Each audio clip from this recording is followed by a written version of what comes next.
I do really believe 100% from every part of me that everyone has the capacity to be able to do the things that they want and not to be held back by the mental baggage that's in our head that we want to push through. Welcome to the Do the Thing podcast. In each episode, we get down and personal with people who go after the things they want to make all their wildest dreams come true.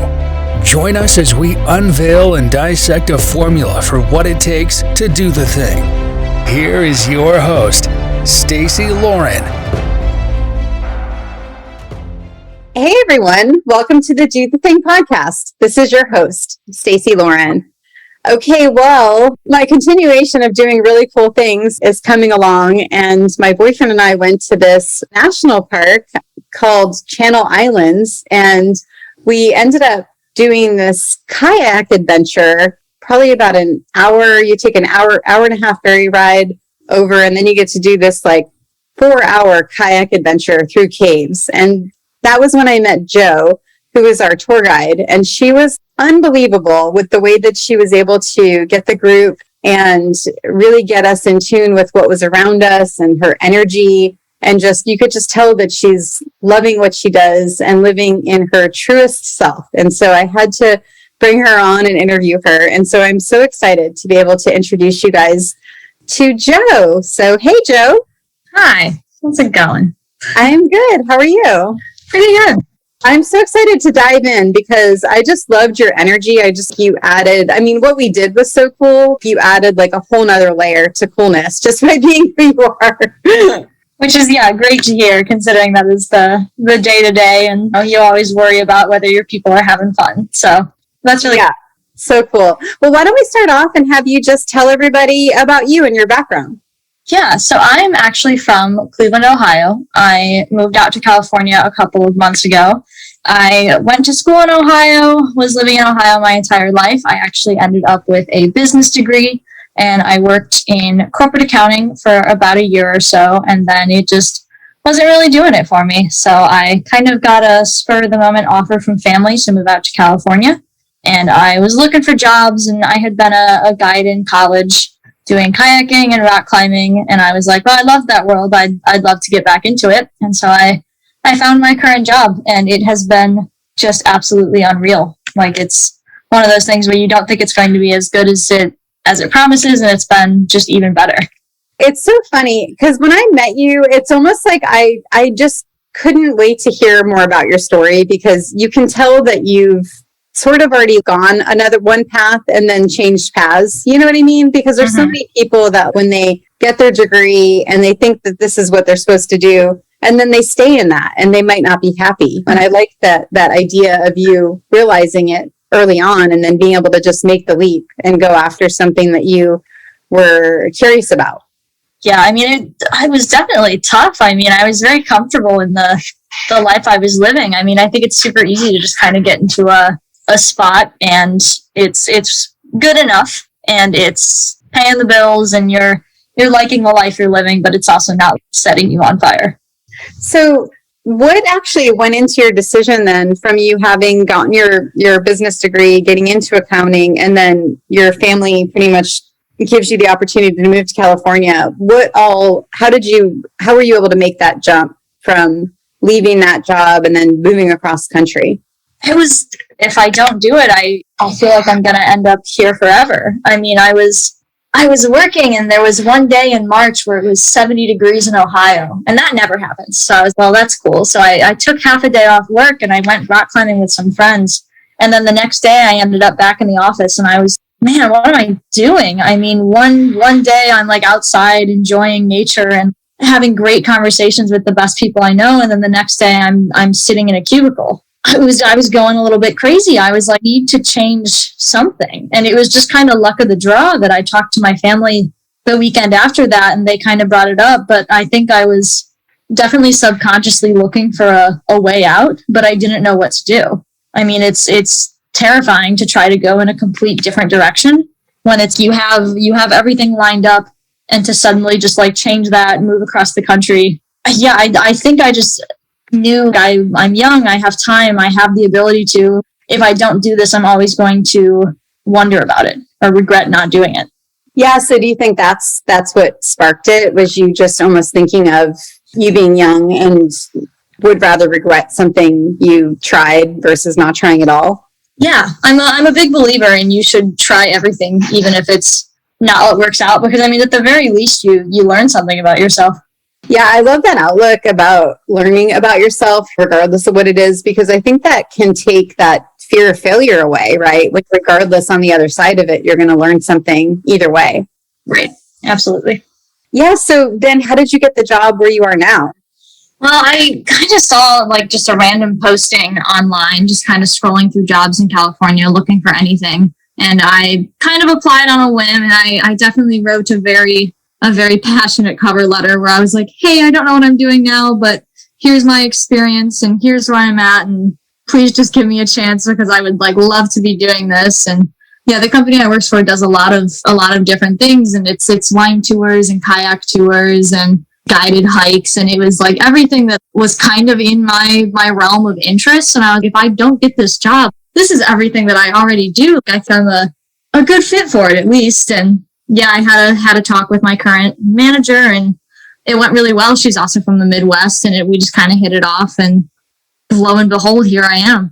There's like something so big in what you're doing that, to me, because and I don't want to go too crazy, but like, you're responsible for all these people, right? When you're on the tour, how did you go from just enjoying, and you don't even know their skill level, you're kind of, and you did a great job with teaching us and learning and the whole thing, but I just can imagine all the different people that you get that are doing it. How did you overcome that from being something that you doing yourself to feeling comfortable leading people to do it, you know?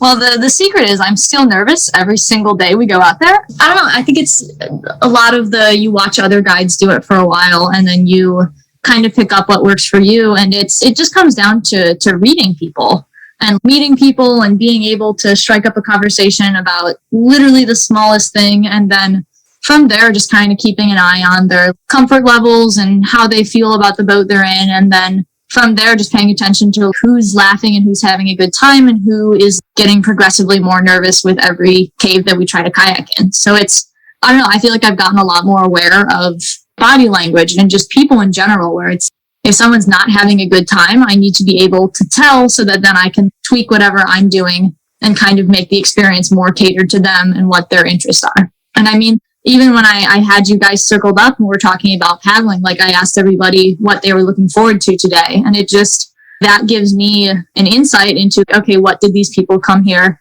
What do they want out of today? And then I can kind of play off of that and make it a little bit more personalized. Yeah, that's funny that you say that, because I remember you asking that question and I didn't even think about it from that perspective at the time. So you really got a good gauge of like who each of us was just by the answer of that. Yeah. And then the other thing when you were out there that you said is choose your challenge. Challenge by choice. Yeah. Challenge by choice. I love that. Did that come from you, or did that come from you learning that from someone else? That's actually a company phrase. I don't know if they learned it from somebody else, but that's something that we include in like every program we do, where it's you know what your comfort zone is, and from there you step outside that comfort zone and you're in the growth zone, and if you take another step, you might be in the danger zone. So it's like keeping people in that growth zone where they can tell that they're growing and they can tell that they're out of their comfort zone a little bit, but it's not scary. It's not too much. And so challenge by choice just like gives people the option. If they know something is a little too far out of their comfort zone, they definitely don't have to do it. It's whatever the experience is, whatever you want to get out of it. And so if you know that cave in front of us is not looking good and you don't want to go in there, you absolutely don't have to. Just hang out, enjoy, and learn something from everybody else going through. Yeah, and for the listeners, if you can just kind of share a little bit, because this is not just an ordinary kayak tour. It is quite the adventure. Do you mind just kind of sharing a little bit about what we get to do, or what you get to do on a daily basis? Yeah, so the Channel Islands National Park is a little bit known for its sea caves. A lot of erosion pounds down the Santa Barbara Channel and has just eroded these beautiful sea caves over time. So I work for the company that does the sea cave kayak tours on the Channel Island, and it's it's different. I mean, I was a kayak guide in Ohio, and it's all rivers and lakes, and then you come out to the ocean, and it's just a whole other ball game. I mean, the wind and the swell and the tides and what the waves are doing is just, it makes it so dependent on what the ocean is doing, whether or not you can get into a cave that day. And there's big caves, there's small caves. We'll do them one person at a time, or you can fit 30 boats in one at a time. And it's, every day is different. It's always going to look a little different. And then as the guide, it's my job to make sure I'm not sending people into situations that are going to become unsafe. If I know that the water is going to close out the top of a cave, I'm absolutely not going to send people in there. But yeah, it's fun. Super great. Yeah, and I remember you went through one. I forgot about this until we were talking, but you went into one of the caves, and like you weren't coming back. It felt like it was forever. It was like 5 minutes that you were in there, and then when you came back out, you were like, "Yeah, this isn't going to work." That's the fun part, is I get to go in ahead of time and be like, do I want to put people in here? And then sometimes a wave will come through, and I'll no, and I don't even want to be in here right now. Let's get. Yeah. How do you go in there when you're not even sure what it's going to look like? How does that, and it sounds like you have that in your history with rock climbing too, which is also doing the thing, right? But like, how do you get yourself to overcome that and be able to actually like go into something that you don't know what's going to happen when you go in? Yeah, I think a lot of it for sure is the months I've been doing it. I mean, you just get kind of good at timing when the waves are actually going to come in. And also, I tell myself at the very least, if I'm getting scared that I'm going to hit the ceiling, I just get out of the boat and swim my way out. It's embarrassing, but if you're in the water, you're not going to get smashed around too bit. You just got to get your boat out of there. But I don't know. I also kind of on a more philosophical level of that question. I mean, I don't remember where the quote comes from, but somebody told me once about doing things while scared is still doing them. And so it's, even if I'm nervous or unsure about what I'm doing, like that's not a reason to not do it. It's part of my job. I have to go check it out. And it's, even if I'm nervous, it's going to be fine. It's just my own brain getting in the way of like, ooh, that's a big wave. We don't want to go in there. It's like, yeah, it'll be good. So is that your self-talk? Is that what you say? Is just, it'll be good, and doing things scared is better than not doing them at all? Do you have anything else that kind of goes through your head as you're able to do something hard or challenging? Definitely doing things scared, because I've definitely been like a nervous person in the past, and that's kind of getting over that and being okay, just because I have feelings about it doesn't give me the right to not do it. But it's also, I don't know, I've lived a very full life for somebody in their early 20s, and so I can kind of draw on experience and be like, well, remember when you did this and it all turned out good and you got a really good story out of it? Even if you go into this cave and it turns out bad, it just becomes a story that I get to make funny and tell other people. I just interviewed someone about that. I was calling them lateral skills, like something that you've done that was similar to something else that you want to do. And she used the term life assets, which I really, being able to, you build these assets through different experiences that you have, basically. So yeah, I bet you're using that. What would be some other examples of things that you've done that you were able to kind of go, oh, remember this, and then of course I can do this new thing because I've already done this past thing? Yeah, I mean, you mentioned rock climbing. That's also been a big part of who I've kind of become, where I'm terrified of heights, but I really like rock climbing. So I would like to do this hobby, and I'm not going to let the nervousness of being off the ground stop me from doing it. And I mean, even moving out to California, it was scary, and I was really unsure about it. And especially as the days came up where I was leaving, God, why am I doing this? Why am I making this choice? My life was great before. I don't know why I feel the need to switch things up. But I don't know. I think change can be a good thing. And I think it's important to put yourself in situations where you're uncomfortable. It's how change happens. And yeah, I don't know. My thought just ended right there. I mean, I like the way that you said change can be a good thing. So what makes you feel that way? I think every good thing that's come out of my life has come from a change that was scary at first. I mean, 2 years into college, I wanted to change my major, and it was 2 years in. I mean, that's 2 years of classes of being an exercise science major that I'm not really ever going to do anything with. But I don't want to graduate with this degree that I'm not going to use. And ironic, considering I then graduated with a degree I'm not really using. But at the time, it was I don't want to make this big change and have to do starting over and try to fit a 4-year degree into whatever I have left. And I don't know, I feel like that's just been kind of a pattern where it's when I've done things that I'm kind of unsure about and super nervous about, something good has always come out of it. And so tell me about when you took your first group out kayaking. Did you go alone, or did you go with another guide, or what was that like? So it starts out before they let you guide people on your own, you have to do shadowing other guides. So you'll be with another guide, and then you'll take out 10 to 16 people on the water. And yeah, I mean, when I got the job, I didn't know that they did the Channel Islands kayaking. I thought it was just kayaking off the coast of the mainland. And so I got to California. I was sitting in the office with my boss, and she was, well, when do you want to go out to the island? And I was, what island? But they got me out there like a week later, and then I was put with this other guy on the water, and it was insane to me.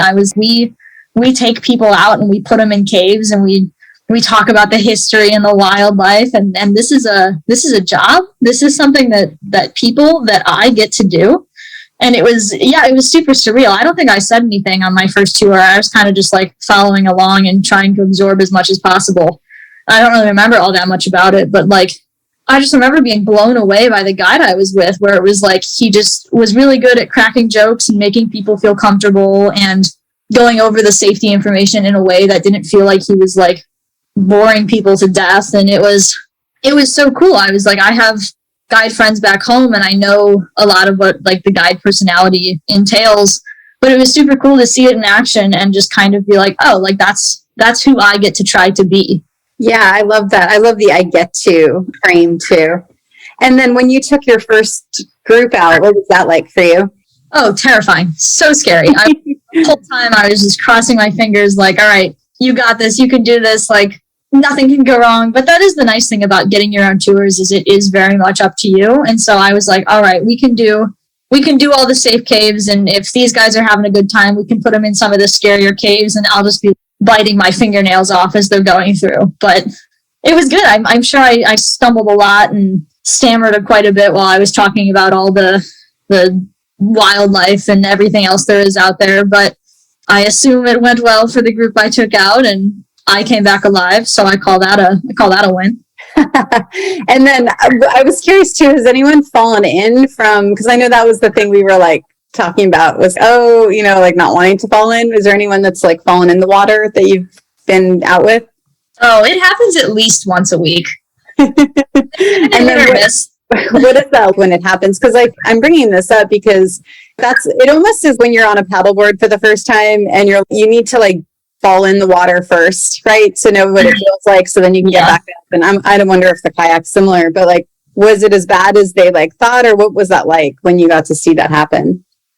It's happened just a half dozen times a week at this point, up to this point. But I don't know if anybody fell out on my first tour, but definitely within the first couple, I had a couple people fall out in a cave, and I got pretty lucky because it was shallow enough they could just stand up and get back in the boat. But yeah, I had a couple fall out in a deeper cave, and when that happens, we tell people swim out of the cave and we'll bring the boat out to you. And one of them was this poor lady was really freaking out, and I was like, all right, hold on to my boat. And the other one, just swim out of that cave and get yourself out of here. And I don't know, it doesn't, like, I definitely picked up a lot of residual like anxiety from when people are freaking out, because it's all good, you're going to be fine. But I have a lot of experience doing emergency procedures. I worked at a rec center in college, and we saw a couple emergencies while I was there. So I feel like I have a good like sense of being calm during situations where other people might be freaking out a little bit. So you kind of treat it like how any emergency situation, it's definitely not life-threatening or deadly, but it could be scary for them. And for people who don't know how to swim and maybe weren't expecting it, you stay calm, you talk to them, you crack jokes about how cold the water is, and you just try to get them back in that boat and check in and be like, all right, how are we feeling? Like, how are you actually doing? Do you want to go back? Do you want to continue? And just, again, being like attuned to how people are feeling and what they're doing, and kind of seeing body language and being like, all right, well, we're going to keep on going. You guys were champs for handling that. Off we go. Yeah. And I love how you sort of set up that expectation in the beginning too, because it reminded me, I think I told you the story about my nephew when he had fallen in the water. This isn't there, but this is around my house where we went kayaking and he fell in and he's, I'm going to die, shark. And you pretty much kind of even spoke to that before we even started, what not to do if you guys fall in. You said falling in is a possibility and this is what not to do. And it was pretty much what my nephew ended up doing. It was like so funny to hear. It was good because like you want to almost like set the expectation that this could happen. So it takes out the uncertainty, right? You know, that like, oh, like you get to know people, oh, they do fall, but this is what you do in response. Very much going over that ahead of time of like, if you fall out, should you be so lucky? This is what you do. This is how you get back into the boat. And then like reinstating that I will be there the whole time. So even if you forget all of these steps, like I'm gonna be right next to you and like we'll get you back in and we'll keep on going. Yeah, I forgot you said that. That should you be so lucky. That was so good. That was so I just try to frame it as positively as possible. So then when people are like falling in and they're miserable, I'm like, yeah, but aren't you having fun?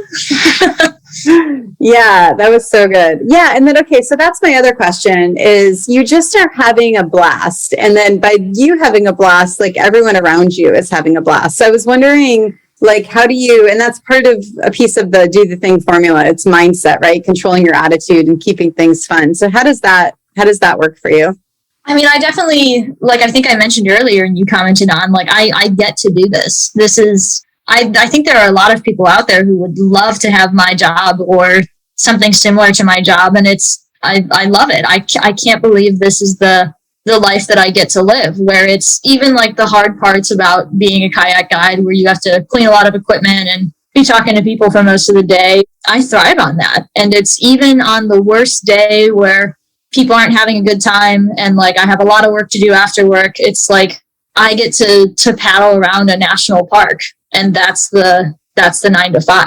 And I think I've just gotten super lucky in my experiences out here so far, where it's like it's beautiful and I've met incredible people and I have a job that makes me feel like I'm contributing some good to the world through education or just giving people like a good time on their day off. And it's, I don't know, I think a lot of it is mindset, but I also think I've gotten just extraordinarily blessed in that, like, I don't really need too much of a mindset shift because I just am genuinely enjoying what I do on a day-to-day basis. And how do you think your confidence has grown so much? Like, how were you able to continually develop that confidence? Because you seem so confident too when you're out there. And I'm just wondering, like, how you were able to do that. Definitely practice for sure. And I'm a big fake it till you make it kind of gal. Even if I'm nervous about the conditions, or I think that maybe I don't have the strongest group of paddlers, like if I can just kind of put on a smile and be like, all right, we're going to have a good day. Like I can convince myself a little bit. So big believer of fake it till you make it, because if you are putting on a smile and pretending that you're the most confident kayak guide who's ever existed, you'll start to believe it after a while. Yeah, like that. And have you gotten to train anyone else yet? Have you had anyone follow you?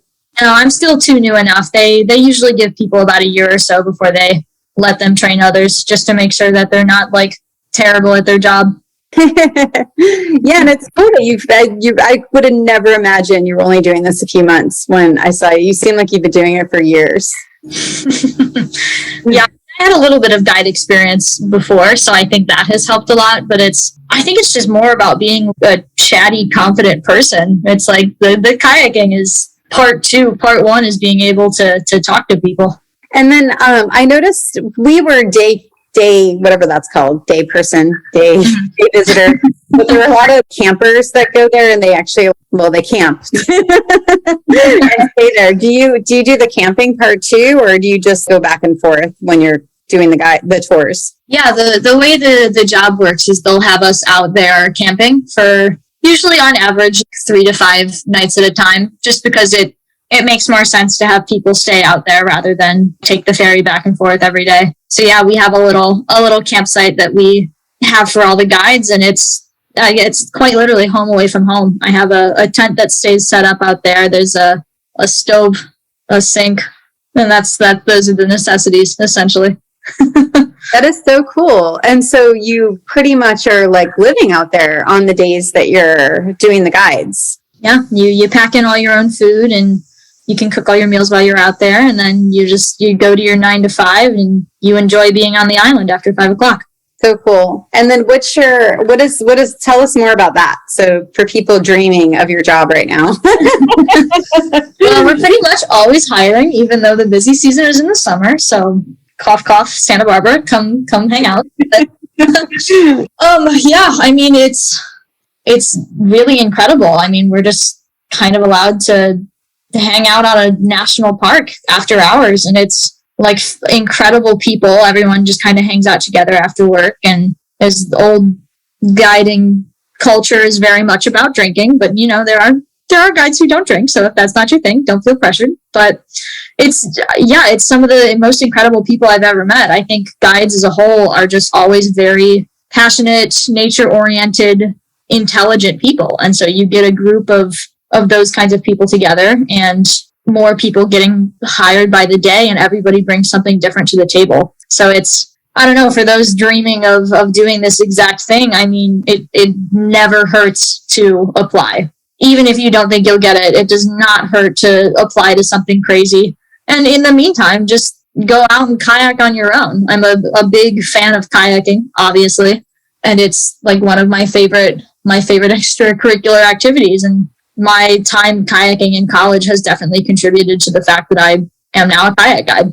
And how do you guys, it sounds like the connection and camaraderie between all the guides is really powerful. Is there any kind of structure? I don't think it's the right word. I don't think structure is the right word, but is there anything in place to help you guys connect, or you just kind of like, once the people are gone, then you just kind of unwind and open up, or is there something that you have kind of set up to create that connection? Yeah, I definitely don't think there's any structure. I think it just comes from the people who have been there forever are like very open and very welcoming to new people, which is fantastic. I mean, you start a new job and you're already nervous about being the new person, and then you're stuck on this island with people for 5 days, and it's really intimidating. But I mean, there are wonderful people I work with who, like, everybody kind of makes it a point when somebody new is there, introducing themselves, asking them some questions, and then just including them in whatever is being done after work. It's fairly common for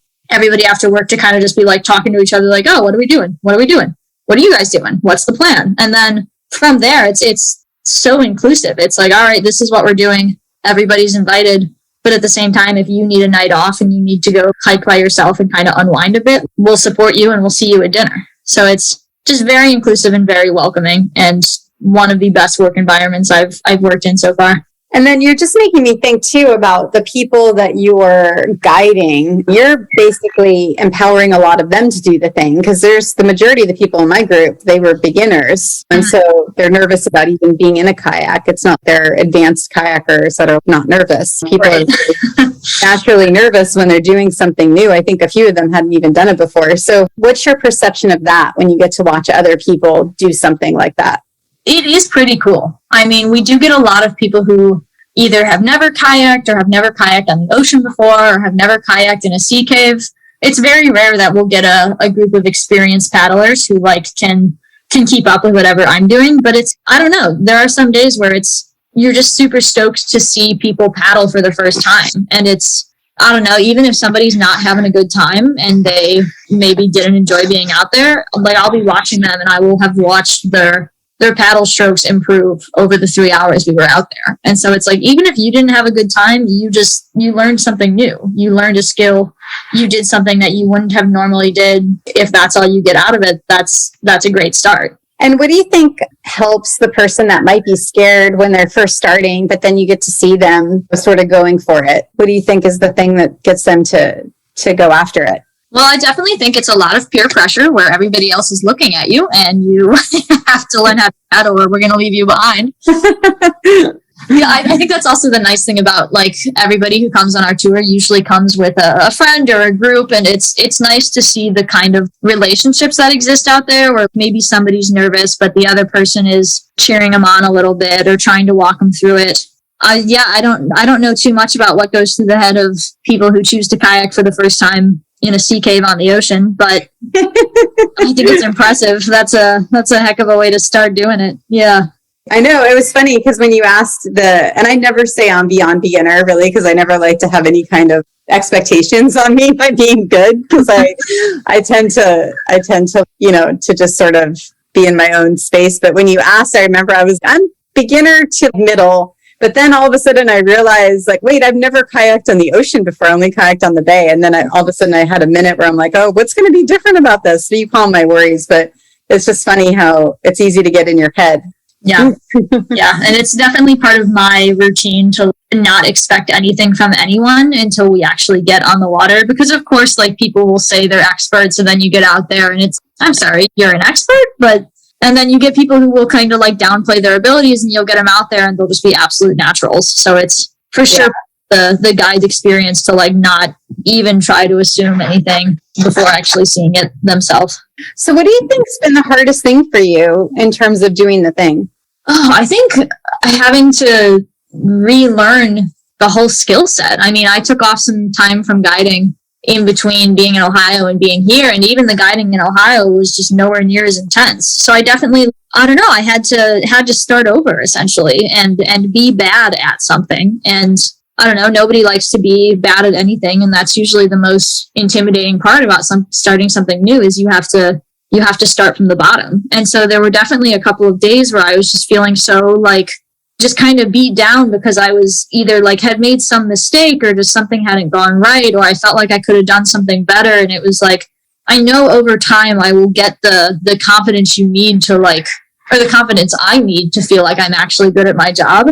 But it's such a learning curve of every day looks different. There is always something that can go wrong, and there is always something that will go wrong eventually. And I don't think it's ever going to be easy, but it's definitely getting, I don't know, working in corporate America was not particularly hard for me because it was just sit at a computer, crunch some numbers. But it's like being out here and talking to people and being in potentially dangerous situations. It's been quite the learning curve, and it's been a little bit of a shock to my ego to like have to start at the beginning and get good at something again. It's been weird. And when you had that shock to the ego and you're realizing that, you have a lot to learn and all of that, what goes in your head? Like, how are you able to work past that, to keep going forward? Keep reminding myself that everything needs work, and that everybody anywhere, every expert ever has made the exact same mistakes that I am making. And that's how you grow. I mean, being uncomfortable, making mistakes and learning from them. And I just try to focus really hard on actually learning from the mistakes and not stewing in the fact that I'm upset because I made a mistake. And as you've been learning, have you set any kind of goals for like learning different things, or is there anything that sort of powers you to keep moving forward? At this point, I'm still fairly new, and it's like I just want to feel more comfortable. But it's especially as the season progresses and winter comes on, the weather's going to get a lot worse. So I think right now my only goal is to make it through a winter of kayak guiding in the ocean. And I think like maybe not injure anybody is a pretty good, that feels a little lofty, but we're going to set it and see how it goes. And then you're just taking a step to move in that direction, which is by getting more and more experience and learning more and more about what you're doing. Right. Yeah. And spending a lot of time paddling on my own after work or on my off days and just getting more comfortable being in the ocean. I think what's that statistic? It takes like 10,000 hours to learn something or something crazy. Yeah, just exposure to whatever it is you're trying to accomplish. Just keep putting yourself out there, keep trying to learn, and eventually it'll click. And when you go out on your own, are you going with other guides, or are you completely by yourself? Kind of depends. Usually after work, like we'll go out as a group, maybe paddle around, maybe try to get into a cave. But I've definitely had 1 or 2 days off on the island where I'll just go paddle for a couple of hours and just kind of do some exploring on my own and just get really comfortable with the feeling of paddling and feeling exposed, being out on the ocean with like just one little tiny orange boat. Yeah. Okay, so Jo, if you had one piece of advice for the listeners on doing the thing, what would it be? I think, it feels cliche, but just go for it. I mean, I'm very much a victim of paralysis by over analysis, where it's like, if I think too much about something, I'm not going to do it. So stop thinking so much and do something, even if it feels crazy. Like if you feel like you're doing something crazy, I think you're doing the right thing for yourself. So good. And is there anything that I didn't ask you that you wish I asked you? I feel like you did a great job. Great interviewer. Thank you. I was going for that. No, I'm kidding. And are you on like, are you in the internet sphere? Is there anywhere people can follow along with you if they want to? Yeah, I mean, I have an Instagram. I have a Facebook that I do not simply ever use. So Instagram, and man, maybe I'm really not out there in the internet world. Yeah. Well, what's your Instagram? Because I'm sure they would love to follow you and see your adventures. It's Jo, J-O _Klingshirn.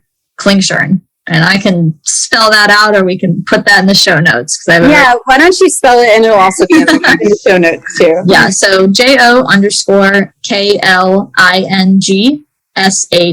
_KLINGSHIRN.